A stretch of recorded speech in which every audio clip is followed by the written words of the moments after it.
Today we will talk about how storage and networks are automatically discovered when you add a new host or hypervisor on a Platform9 OpenStack controller. I have my private cloud with 4 hypervisors set up. Now, looking at the first hypervisor, it says that the storage is currently using 1 gigabyte out of a total of 6 gigabytes. Now let's see the disk usage from the shell. As you can see, the df-h command shows that the size of the VG nested 1, which is the root mount point, is 6 gigabytes, and 1 gigabyte is currently being used with 5 available gigabytes.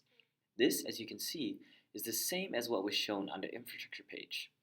All of this is done when you authorize a role and add a new host or hypervisor. The space gets automatically calculated. And now let's go ahead and look at networks. There are 3 networks listed here: BR isolated, BR lab, and VIR BR0. Now, as you can see, there are 3 bridges present on this hypervisor: BR isolated, BR lab, and VIR BR0. So all 3 bridges have been discovered and listed in the UI. You can also see that I have configured an IP address pool for the BR lab network. The network CIDR has been configured along with the start IP, IP, and others. You can change this by clicking on the edit button and editing here. Do note that whatever you see in the UI with respect to networking can be done through the Neutron API. Now, looking at block storage with Cinder, we can see there is one hypervisor which has been assigned the block storage role. This is where the Cinder volume is running. Various backends can be configured with the Cinder service.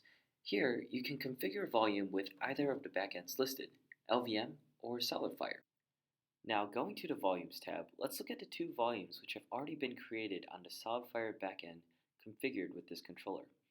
You can see that there are 2 volumes. One of the volumes, which is already in use, that is, it has already been attached to a virtual machine, and the other volume, which is currently available. If you look at the instances page, you will be able to see that VM01 is now powered on and active. This is the VM to which the volume Krusty has been attached.